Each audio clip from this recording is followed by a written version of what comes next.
more bogus. So what, Jigglypuff? No, Joker. Oh, you play Joker? Yeah, I mean, if I'm gonna play a top tier, basically I switch between Jigglypuff and Joker. Oh yeah, love to see it. This is for the 3rd weekly in a row. These two have met in winners finals. What nerds, honestly. Dude, honestly, they're just so good. Chicago's so free. That's death. Come on. What? What'd I tell you? What'd I tell you, man? That's death. Peach got nerfed? Question mark? I don't think so, man. She's out here killing it like 50 off stage. She don't care. Whatever, man. Not a big deal. MuteAce, who won back throw? Huh? Who won back? Oh, you okay? I thought you said MuteAce 2-1 back throw, and I was like, no. What language is that? Really? Oh, you thought the same thing? Okay. No, MuteAce has won every weekly since he's been here. Oh, okay. No. Goblin got, yes. Okay, so before them, these two Titans coming to Illinois, their set count was 3-0 Mute's favor. The first time that they play winners finals of Ignition, Goblin wins. It's 1-3. Since then, Goblin has not touched them. Their set count is 7-1 now. So this is either going to be 8-1 or 7-2. Was MuteAce the same Peach player who Esam popped off on in that meme picture? Oh. When he's smashing the chair? Was that him? I think it was. What? Hey, yeah, Ateta, why aren't you here? Yeah, number 2 in Illinois. You know what? You? I'm going to actually, real quick, I'm going to call Ateta out. Ateta wasn't at back throw yesterday, so he could Wi-Fi somebody. I want the world to know that Ateta chose to not defend Chicago and, like, Wi-Fi Rivers or something like that. I forget who it was. Oh, yeah. That also may be a lie. I don't know. We're just making stuff up. Chat, by the way, confirm. Was MuteAce the guy Esam popped off on? I'm curious. Mike, let me know. Because I think it is. Yeah, right. I'm sick of you, Ateta. Ooh, that dash attack almost did a little something there.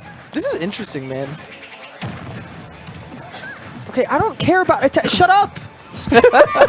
I just want to know if MuteAce is the guy. If this is the meme man. Whatever. But so this is interesting because like we never get to see Peach here, like ever. No. We have Richer and we have Shell who doesn't go to anything. Yep. And is there a reason why Shell doesn't go to anything? Retired. Okay. End of story. Bo Scotty plays Peach. Sometimes. Sometimes. I know. I always think of that mine. Every time I hear that word. He's Goblin's kind of brought this back though because it was 1 stock to 3. Yeah.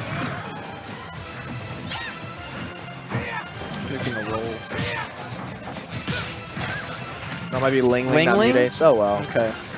Oh well. We're not up on our meme culture. I can tell you about frame data, but not about meme culture. I could tell you what frame Esam slammed that chair into the ground, but I can't tell you about who it was that he slammed it against. Oh, okay. Makes it back here. This has actually been a kind of a grueling battle.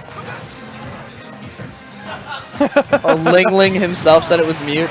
Well, we have confirmation. Thanks, Ling Ling. You're a homie. Come back to Chicago soon. Ah, slapped. Dude, he got him in the booty. He said, good game. I said, whoa. Go get him, Tiger. Yeah. Woo. Hi. Oh, I thought he was switching to us. I was like, welcome back. He said, good game, man. Game 1 in the books. Going to game 2. This already on pace to be the 8-1 outcome. What time is it? I feel like this tournament flew by. How many entrants did we have today? We're close to 90, I think. It literally felt like we had like 20 people here today because the bracket was so fast. I don't know what it was about today. It felt like a lot of people, like a lot of the stream matches, like really mattered today. Like sometimes people just get blown out, even like good players. But this is like someone like Earl did well against Goblin, Josh King, MuteAce. I mean like Jimbo did pretty well against Goblin. No, I'm sorry. Earl did well against MuteAce. Yeah. But yeah, a lot of these games felt. Oh, that's what you need to do. That's what you need to do against a Peach, man. They are pretty vulnerable in that spot right there.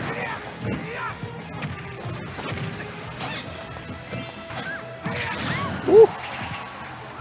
This could be a complete reverse from what happened in game 1. Dude, Goblin's movement is so clean. It is so clean. Like, it's like art to just watch this man move around the stage. I love thinking that, like, we give people a lot of credit for their movement. And don't get me wrong, like, it's 100% something that takes a lot of skill to master. But just once, I want to, like, credit someone on their movement and have them come on the mic and be like, I just press back and forth, dude. I don't think about it. Are you crazy? I don't think about it. Hey, yo, Adrian. That block punched into my face. I don't know what to tell you. I just pressed the joystick back and forth. What do you forget about it? That's it. Yo, about it. turn He's up. lazy. That was actually really good recognition to go ahead and jump again after you got hit by that. Woo! Wow, dude. Spot dodge, baby. Almost got scooped up for a hole-in-one. Able to dodge it. Not getting anything there, but they're not going to connect either. Good tech. Fairly good tech. Is that even a good tech for a top player? Yeah, I don't know. I think at any level, like, a tech is height. Like, Yeah. I just feel like, yeah, I feel like techs are sick. Yeah. I mean, they should be expected, but they're a really cool mechanic. Ooh, that did nothing because Roy's tipper is actually the hilt. It's not actually a tipper. He was like full distance on that, and it just didn't send anywhere. 220 post hit, and he's finally going to be taking that stock with a forward air. That's kind of a long time to live against Peach. Yeah, Peach, surprisingly, I was kind of joking before when I said she was a powerful princess, but she kind of is, bro. Powerful princess. She's a pretty powerful princess. Her smash attacks are pretty good. A lot of the time, though, Peach usually doesn't take games with a smash attack. A lot of the times, she's going to be, like, fairing you going off stage, trying to gimp you, something like that, something along those lines. And she can rack up damage really fast, too, as we've seen pretty much already. Down tilt into a lot of different stuff, it works out for Peach mains just in general. Goblin just had an interesting little combo there. It was falling up air to up B, and it looked true. I feel like I love watching players that have awareness like that, because like to hit a combo like that for me, or like I feel like mid or low level players even as well, like I feel like to hit that combo they have to be like thinking about it, like, all right, I'm gonna hit up air to up B, and that was just like reaction. That's just hours of Goblin playing, just like, yeah, you know what, I know my hands know that is something I can follow up with. See, to me that's just another one of those Adrian situations where I'm like, yeah, just down the night, the up Yeah, at the no, same you know, it time. just kind of worked out in the end. I don't know, man. I love watching people that have excellent execution. And that killed because he hit him with the hilt of the sword. Stronger there. Okay. Good spacing. Ooh, that's not an option, man. Ooh. Spacing is not an option. Kind of. Ooh, man. Not an option. He was serious about that, too. Now we go to FD. No more plats for Roy. That is an option. Yeah, absolutely. You know what? Remember how I said staging might not really matter?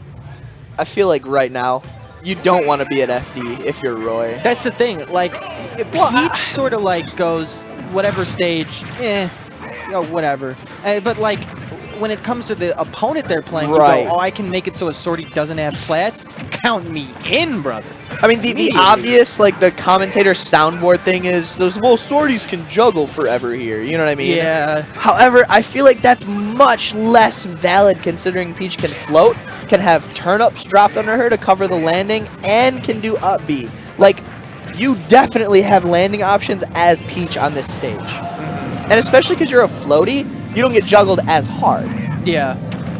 I just feel like this is not the stage you want to be at, and that's what I'm feeling. And not to mention, when it comes to Peach, there's a lot of room where you can just sort of do your down tilt combos to rack up damage relatively slowly, eventually go ahead and get an up smash like that to be able to take out Goblin's first stock. I am sure Peach doesn't mind this stage at all. I am curious, though, like if I went and asked MuteAce like what his favorite stage was, I honestly wouldn't be able to predict what he says. I think I would also be very interested to know what Goblin banned here. Like, what did he want to be on less than this? Probably Yoshi's. Yeah. I just hate Yoshi. Yeah, dude. it could have been personal picks.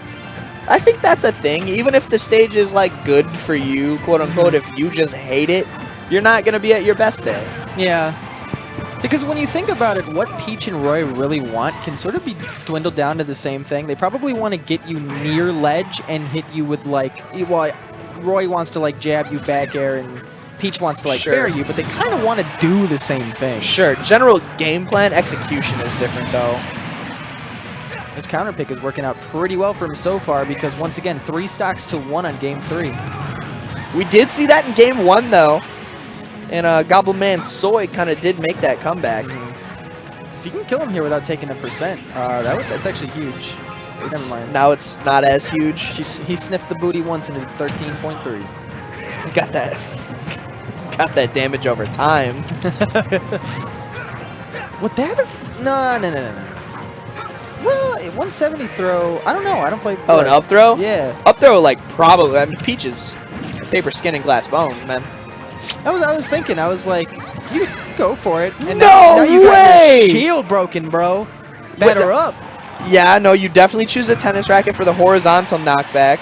I mean, it wasn't going to kill, but, like, booty bounce killed twice? I wonder if you... Or twice broke a shield. What am I saying? Yeah. You know what I mean. I mean what you know. Yo, actual coast to coast. That was pretty sick. I love seeing stuff like that where it's like one side of the edge through the stage to the other. Is that falling up air? Finishes it with the back air. We're seeing a slight little comeback here. About to be only a 1 stock deficit. Well, never mind. These quick recoveries by Goblin have made all the difference in avoiding these turnips. Avoiding the turnips and avoiding like letting Mute get set up at the ledge. Yeah. Because if you can get back on the stage before someone can get set up to ledge trap, it doesn't mean anything, right? Wow, this is almost like the same exact position from game 1.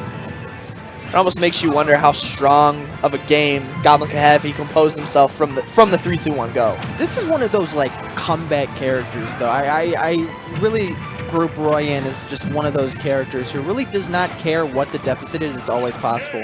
But that was one of those situations there where he was so far away from stage. MuteAce was able to pull the turnabout, throw it directly down before he did that usual quick recovery. It's always a nice feeling when like the players do something right after we talk about it. Because like you were just saying how important, like how imperative it was that he gets back quick, right? Yeah. Literally the first time he wasn't able to get back quick, turnip killed him. Because it's not like you have an option. You're Roy. Right. Exactly. You can go close to stage sometimes, up B and air dodge. You don't have a whole lot of options off stage. Pascal, why are you so mad, bro? The match just started. Nothing's happened, dude. If he's pissed, something's wrong. He's the chill one in all of this, man. Yo, this is what I'm talking about. Clean 62 all of a sudden. That up, you're going to be getting some of that damage back here, but now Goblin has most of the stage under his belt. That's a good position, but Mute finds a way to get out of that disadvantage there. Once again, make it back quick to stage, able to avoid the turn-up. All of a sudden, things are right back to neutral of where both these characters like to be most of the time. I don't even know what happened. Like, my brain cut, like, you know what happened? I heard Frying Pan, and I went, L is from Left 4 Dead 2. For some reason, I was like, I'm making grits. Like, I thought of that, and then all of a sudden, MuteAce turned him around in forward air, and I was like, He's dead? So I'm making that grits. Frying Pan noise it's so funny. That's probably one of the best sound effects in the game. Spang. Oh my gosh. The read coming back with a booty bounce. I like it.